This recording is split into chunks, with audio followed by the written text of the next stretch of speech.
Bismillahirrahmanirrahim. Assalamualaikum warahmatullahi wabarakatuh.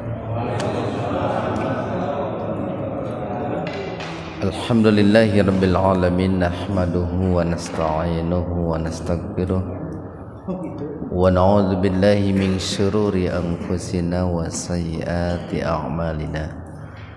May yahdihillahu fahuwal muhtadi wa may yudlilhu walang tajida lahu waliyyan mursyida. Asyhadu an la ilaha illallah wahdahu la syarikalah wa asyhadu anna Muhammadan abduhu wa rasuluh, amma ba'd. Hadirin ikhwatu iman, jemaah Majelis Tafsir Illiyin, mudah-mudahan senantiasa diberikan hidayah dan maghfirah Allah Subhanahu wa taala. Kajian tafsir di Majelis Tafsir Illiyin pada kesempatan ini membahas surat Al-An'am ayat 106. Al-An'am ayat 106. Al-An'am ayat 106 halaman 141. Ini kalau kita lihat kronologisnya bahwa Rasulullah sallallahu alaihi wasallam, beliau seorang nabi, seorang rasul yang begitu memperhatikan nasib umat manusia kelak di yaumul akhir, yang begitu mengkhawatirkan bagaimana akidah, ibadah dan juga akhlak manusia. Pada saat itu beliau dalam keadaan sedih dalam keadaan bingung bagaimana memperbaiki umat manusia itu. Dan sesekali juga banyak orang-orang yang bermaksud tidak baik untuk mempengaruhi Rasulullah Muhammad sallallahu alaihi wasallam. Nah, maka di 106 ini Allah berfirman, yang khitabnya itu ditujukan kepada Rasulullah. Wahai Muhammad, ittabi'na, ikutilah. Ittiba itu kan mengikuti Jadi ittabi, ikutilah. Jangan mengikuti yang lain Apa yang mesti diikuti itu? Ma-nya itu lil asya itu. Atau bisa juga dimaknai ma di sini maksudnya ada Al-Qur'an. Ma uhiya, yang telah diwahyukan ilaika, kepadamu, mir rabbika, dari Rabbmu. Kayak di zaman kita kan hari ini banyak pemikiran-pemikiran manusia yang bertentangan dengan ajaran Islam. Banyak mungkin konsep-konsep, teori-teori yang bertentangan dengan ajaran Islam, yang sedikit besarnya itu akan mempengaruhi pemikiran kita, membikin bingung pemikiran kita. Nah, biar tidak bingung, maka ikutilah apa atau Al-Qur'an yang Allah turunkan kepada kita Yang tentu untuk bisa memahami Al-Qur'an itu kan tidak bisa langsung memahaminya dengan sendiri, Pak. Kita harus merujuk kepada para ulama Para ulama paling tidak dalam persoalan-persoalan yang cukup krusial itu kita harus membaca fatwa-fatwa yang minimal fatwa ulama 4 mazhab itu dibaca. La ilaha illa huwa, la, tidak ada ilaha ilah, tidak ada ilah Al-ilah itu sesembahan, Pak. Kalau di ini Pak nih, kalau seandainya ilah itu diganti harokat hamzahnya dengan fathah, itu jadi Allah itu. Di la ilaha, tidak ada ilah illa melainkan huwa, melainkan Allah. Atau maknanya la ilaha illallah. Nah, di sini diikuti dengan kata la ilaha illallah setelah sebelumnya disebutkan tentang Rabbun ya. Jadi ada Rabbika, ada ilahun. Karena kan kalau bicara apa yang diwahyukan oleh Allah kepada kita, itu kan endingnya itu untuk memerintahkan kita mengesahkan Allah, memerintahkan kita untuk mengabdi kepada Allah. Jadi berawal dari pemahaman kita terhadap Al-Quran, kemudian targetnya agar kita mengesahkan Allah. Wa'arid, dan berpalinglah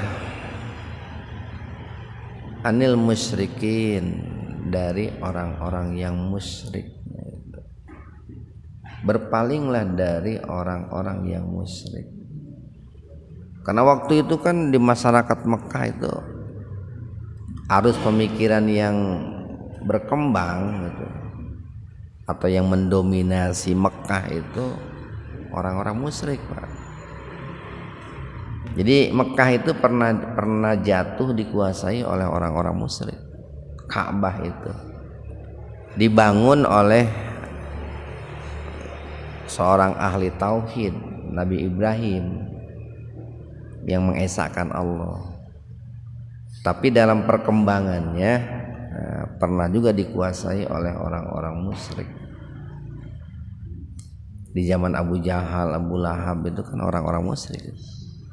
Nah, Rasulullah itu diperintahkan oleh Allah wa'arid anil musyrikin. Tapi tentu dengan keberpalingan yang beradab ya. Keberpalingan yang menunjukkan seorang mukmin gitu, Pak. Nanti akan dibahas di dalam ayat berikutnya. Walau seandainya sa'a menghendaki Allah,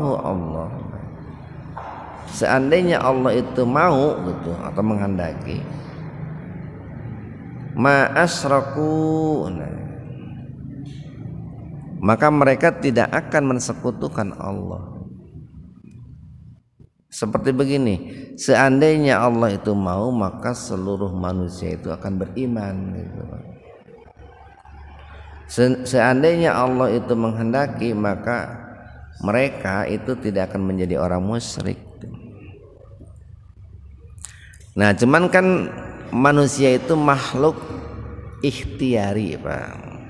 Makhluk ikhtiari. Makhluk ikhtiari. Kenapa disebut makhluk ikhtiari? Karena manusia itu diberikan akal sekaligus diberikan nafsu itu, Pak. Yang dengan akal dan nafsu itulah manusia itu punya kemampuan untuk memilih. Beda apa dengan hewan, binatang. Hewan diberikan nafsu tapi tidak diberikan akal. Sebaliknya kalau malaikat diberikan akal tapi tidak diberikan nafsu. Nah, itu malaikat, Pak. Makanya kalaupun ada umpamanya sesuatu yang membuat manusia itu bernafsu, bagi malaikat tidak akan bernafsu, Pak. Karena malaikat tidak punya nafsu. Makanya nih sekalipun ya malaikat itu beribadah, itu tidak akan dicatat pahala seperti kita, Pak. Karena mereka memang ditakdirkannya untuk beribadah gitu. Mereka tidak punya keinginan untuk bermaksiat, nafsunya kan nggak ada. Nah itu malaikat, Pak. Malaikat itu diberikan akal tapi tidak diberikan nafsu. Kalau binatang diberikan nafsu, tidak diberikan akal. Nah kita itu diberikan dua-duanya, diberikan akal, diberikan nafsu. Kalau kita lebih dominan menggunakan akal, maka kita ini akan mirip-mirip malaikat. Tapi kalau kita dominan menggunakan nafsu, maka kita akan mirip-mirip binatang gitu, Pak. Nah, cuman Allah tidak menginginkan kita jadi malaikat, tidak menginginkan kita jadi binatang. Allah itu menginginkan kita jadi manusia itu, Pak. Menginginkan kita jadi manusia. Nah, bagaimana manusia itu? Atau bagaimana biar kita menjadi manusia? Ya harus dididik, Pak. Harus dibina gitu, harus dilatih. Makanya tujuan daripada pendidikan itu adalah untuk menjadi manusia atau memanusiakan manusia. Kalau bahasa Imam Al-Ghazali mah untuk menjadikan kita menjadi al-insan kamil, ya, manusia yang paripurna itu, Pak. Nah, kalau seandainya nih manusia itu lebih dominan menggunakan akalnya, tentu menggunakan akal itu dalam hal kebaikan, Pak, dengan benar, itu derajatnya akan melebihi malaikat itu, Pak. Kalau manusia lebih dominan menggunakan akalnya. Makanya dulu kenapa malaikat itu disuruh sujud kepada Nabi Adam? Kan malaikat itu sujud kepada Nabi Adam setelah Nabi Adam disuruh oleh Allah menanyakan kepada malaikat untuk menyebutkan nama-nama. Wahai malaikat, sebutkan nama-nama ini nih gitu. Para malaikat enggak bisa itu, karena belum diajari oleh Allah, sementara Nabi Adam sudah diajari. Nah karena ilmunya itulah malaikat itu sujud kepada Nabi Adam, Pak, atas perintah Allah. Nah kita ini tadi disebut makhluk ikhtiari, makhluk yang diberikan kewenangan untuk memilih. Kenapa? Karena kita punya akal. Nah, untuk bisa mengambil pilihan itu, Allah pun berikan bekal penopang, Pak. Satu, Allah berikan keinginan. Dua, Allah berikan kekuatan itu. Semua kita ini diberi, Pak, keinginan, kekuatan diberi. Nah, nanti keinginan dan kekuatannya itu akan digerakkan oleh akal. Mau dibawa kemana tuh keinginan dan kekuatannya itu? Tergantung instruksi akal. Kalau keinginan dan kekuatannya dibawa kepada yang benar, itu, Pak, kepada yang baik, kepada wahyu lah katakanlah, maka jadilah dia seorang mukmin gitu.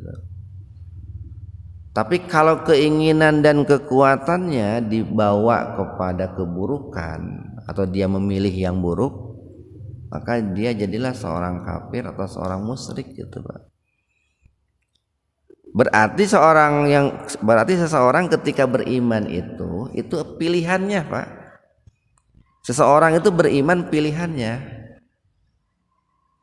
Pilihan akalnya pilihan akalnya, di mana akalnya menginstruksikan kepada keinginan dan kekuatannya untuk menempuh proses keimanan. Begitu pula seseorang ketika kafir atau musyrik, itu pun pilihan sadar itu, Pak, pilihan sadar.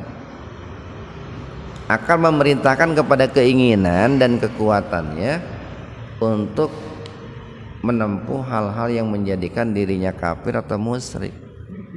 Makanya ketika orang beriman diberi pahala karena pilihan sadar itu. Kalau nggak sadar nggak berpahala, Pak. Orang gila nih sholat nggak diberi pahala, kan nggak sadar. Jadi orang gila itu sholat bukan karena instruksi akal itu, bukan. Beda orang waras sholat instruksi akal itu. Akalnya memerintahkan keinginan dan kemampuan untuk sholat. Begitu pula sebaliknya ketika orang itu kafir dia berdosa, orang itu musyrik dia berdosa. Karena kafir dan musyriknya itu pilihannya atas instruksi akalnya, keinginan dan kekuatannya dibawa untuk musyrik. Nah makanya di Al-Quran itu selalu redaksinya begini nih, walau sa'allahu ma asraku. Kalau seandainya Allah menghendaki, tidaklah mereka itu akan mensekutukan Allah. Atau kalau seandainya Allah itu menghendaki, maka mereka itu akan mentauhidkan Allah. Wa ma dan tidaklah ja'alnaka kami jadikan engkau wahai Muhammad alaihim atas mereka hafidha sebagai penjaga. Kenapa muncul kata ini? Kan tadi Nabi Muhammad itu begitu cemas, begitu khawatir, begitu takut melihat kondisi masyarakat Mekah pada saat itu. Nabi Muhammad ini sadar betul kalau dibiarkan mereka akan celaka kelak di yaumul akhir. Nah akhirnya digambarkan Nabi Muhammad itu kan sampai sesak dadanya, sampai membungkuk gitu ya, karena begitu berat beban yang beliau pikirkan itu. Dihibur oleh Allah, engkau itu bukanlah penjaga mereka. Boleh dipikirkan tapi jangan terlalu menjadi beban lah. Wa ma dan tidak pula angta engkau itu alaihim atas mereka biwakil, pemelihara, pelindung gitu. Nah, kalau di ayat lain kan redaksinya begini. Wa ma ana illal balagul mubin. Tugas Rasulullah termasuk tugas kita itu hanya menyampaikan saja, Pak. Hanya berdakwah saja. Nah, biasanya kalau kita terlalu jauh gitu, Pak ya. Terlalu jauh. Dalam arti terlalu jauh itu begini. Kalau dakwahnya harus maksimal, Pak. Harus maksimal. Berbagai macam cara, metode itu ditempuh. Tetapi kita jangan terlalu berambisi orang lain itu untuk mengikuti ajaran yang kita sampaikan, untuk mengikuti dakwah yang kita sampaikan. Karena kalau kita terlalu berambisi, nantinya ujung-ujungnya dada kita akan sesak itu. Kenapa kok orang itu tidak mau mengikuti saya? Nah, kan gitu ujung-ujungnya. Ayat 108. Wala dan janganlah tasubbu, kalian menghina. Sabaya subuh itu menghina. Dan janganlah kalian menghina alladzina orang-orang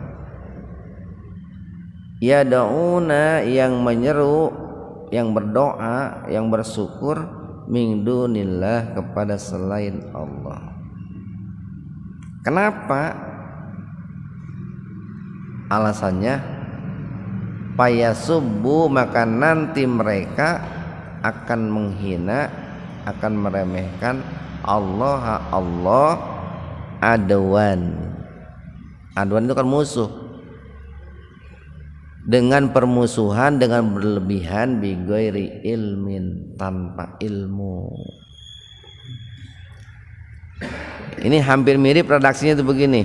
Suatu hari Rasulullah itu pernah berkata kepada para sahabat, wahai sahabat, kalian jangan menghina orang tua kalian, ibu bapak kalian. Para sahabat kan bingung itu. Ya Rasulullah, apakah ada seorang anak yang menghina orang tuanya? Rasul menjawab, kamu menghina orang tua temanmu orang lain, maka orang lain itu akan menghina orang tuamu. Nah gitu Pak. Jadi ketika seseorang itu menghina orang tua orang lain, maka orang lain itu akan balik membalas itu Pak. Nah begitu pula di sini diingatkan, janganlah kalian menghina apa yang disembah, apa yang diseru oleh orang-orang musyrik. Karena apa? Karena nanti akan berbalik menghina Tuhan, menghina Allah. Nah ini kan agak berat nih Pak memposisikan ayat ini. Perlu kecerdasan ini nih. Jangan ekstrim kanan, jangan ekstrim kiri gitu ya. Di satu sisi kita diperintahkan berdakwah gitu kan gitu Pak. Satu sisi itu. Di satu sisi kita diperintahkan mengajak yang ma'ruf, mencegah yang mungkar kan gitu Pak. Tapi di sisi lain kita pun nih dilarang untuk menghina Tuhan-Tuhan yang disembah oleh orang-orang kafir, orang musyrik. Nah lalu bagaimana caranya? Kan gitu. Rasul kan mengajarkan dalam hadis itu, ajaklah orang lain berbuat baik, mentauhidkan Allah, mengesahkan Allah dengan cara yang ma'ruf, cara yang baik. Dan cegahlah orang lain dari mensekutukan Allah, dari berbuat mungkar dengan cara yang baik juga. Kenapa? Karena kalau tidak dengan cara yang baik, nanti mereka akan menghina Tuhan kalian gitu. Berarti kan di sini harus menggunakan ilmu, Pak, menggunakan etika, estetika itu Pak. Kalaupun nanti setelah menempuh cara-cara seperti itu, mungkin saja akan muncul sikap tidak terima gitu. Tapi yang jelas tempuh saja caranya, Pak. Jadi bagaimana cara mencegah kemusyrikan itu dengan cara yang baik? Dengan menggunakan ini argumentasi Pak, argumentasi yang bisa untuk menyadarkan mereka, argumentasi yang bisa membangkitkan kesadaran mereka. Karena banyak tuh ulama-ulama, ustadz-ustadz yang ketika memahamkan keyakinan orang-orang musyrik itu tidak dengan menghina Pak, tapi dengan membangkitkan kesadarannya melalui kekuatan logika itu Pak. Karena kalau menggunakan kekuatan dalil kan mereka nggak percaya sama Al-Quran Pak, mau percayaan.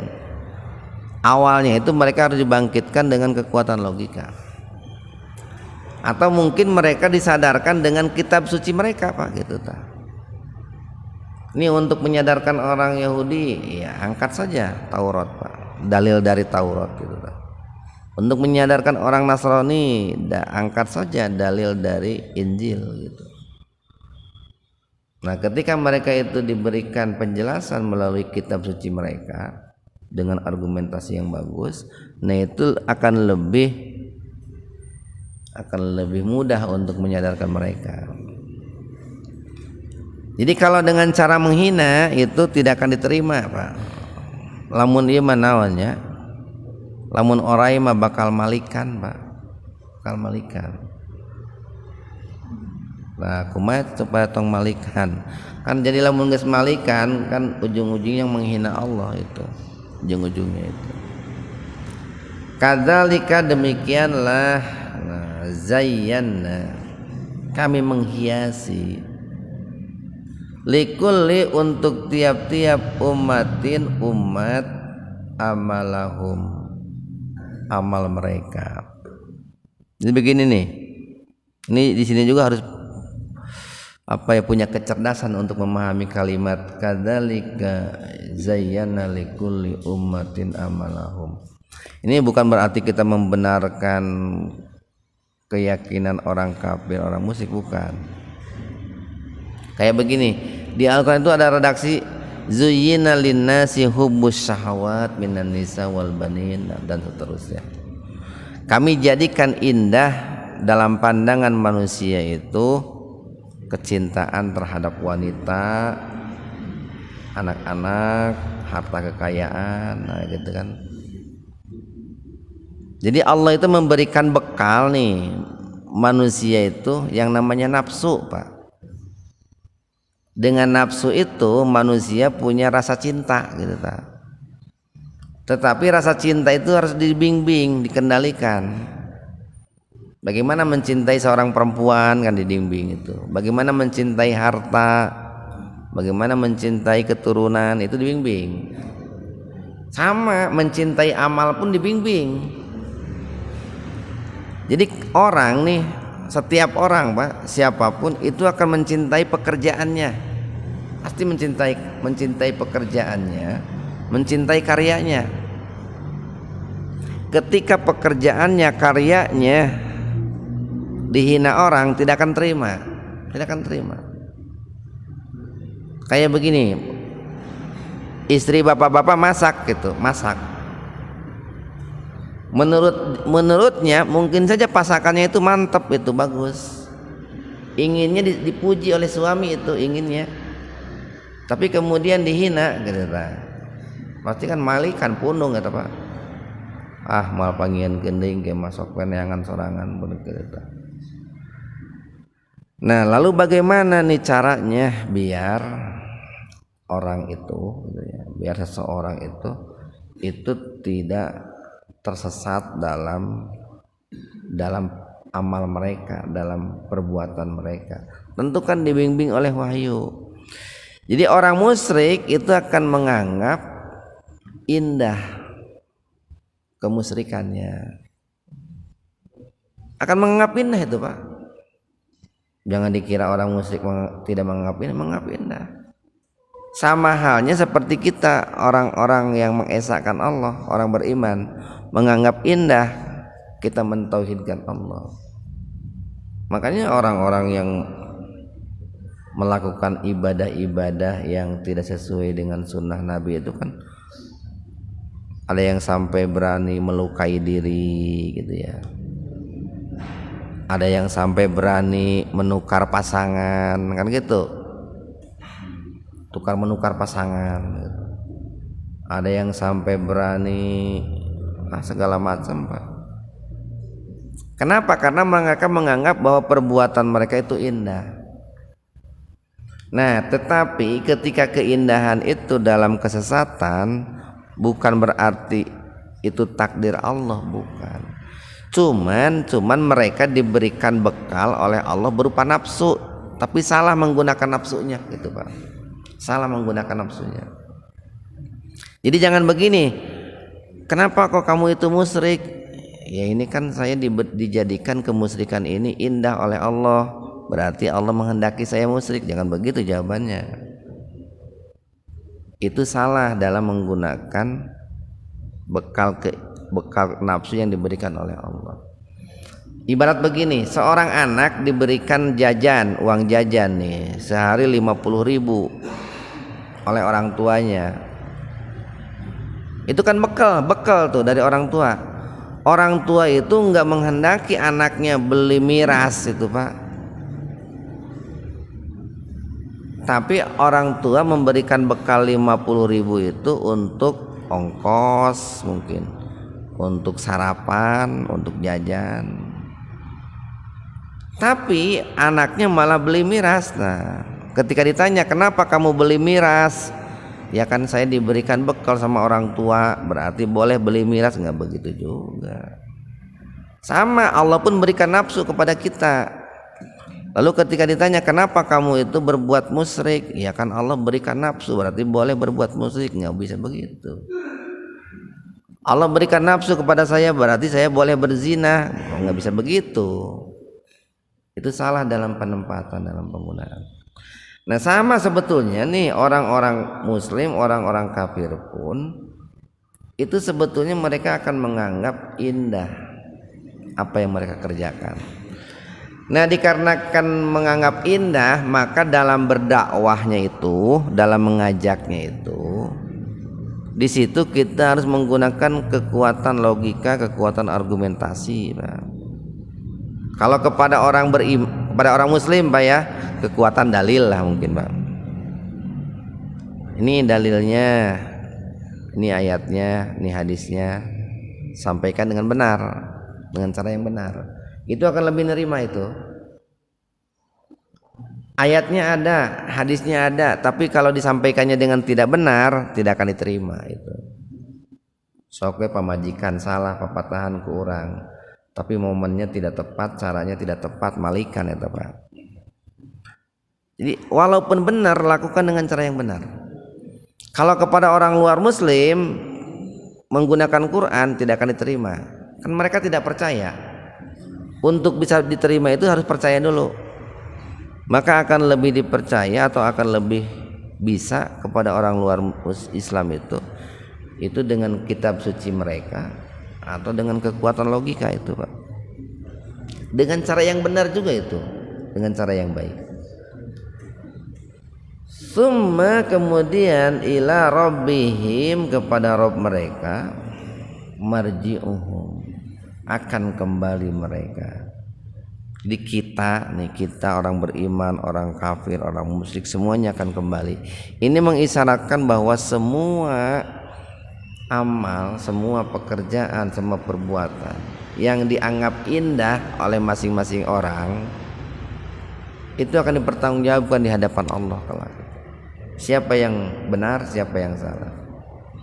Payunabbiuhum, maka akan diberitahukan kepada mereka bima, terhadap apa kanu yang mereka dahulu ya'malun, perbuat. Ayat 109. Wa aqsamu, dan mereka bersumpah billahi, dengan nama Allah, jahda, dengan sungguh-sungguh, aimanihim, sumpah mereka bersumpah atas nama Allah atau dengan nama Allah dengan sebenar-benarnya sumpah. Ini disebut sumpah, disebut aiman Pak, aiman. Yamin itu kan, aiman itu yamin, tangan kanan. Karena kalau di Arab ketika orang bersumpah biasanya dengan mengangkat tangan kanan untuk menunjukkan keseriusan sumpah itu Pak. Kalau di Indonesia biasanya bersumpah disimpan Al-Quran di atas kepala itu sebetulnya tergantung kembali kepada adat masing-masing lah Pak. Yang jelas bagaimana nih supaya sumpahnya itu dianggap serius. Nah, orang Arab itu dengan mengangkat tangan kanan. Apa sumpah mereka? Lain, sungguh jika ja'athum, datang kepada mereka ayatun, ayat, mukjizat, la yu'minun nabiha, sungguh mereka akan beriman. Nih Muhammad, seandainya datang mukjizat wahyu kepada kami, sungguh kami itu akan beriman terhadap wahyu tersebut, terhadap mukjizat tersebut. Itu sumpah mereka Pak. Qul, katakanlah wahai Muhammad, innamal ayatu, sesungguhnya mukjizat itu hanyalah indallahi, di sisi Allah, hanyalah milik Allah. Wa mayus'irukum, dan kalian tidak menyadari, kalian tidak merasa, kalian tidak sadar, annaha, bahwasanya idza, apabila ja'at, datang ya, apabila mukjizat itu datang, apabila wahyu itu datang, la yu'minun, mereka itu tidak akan beriman itu.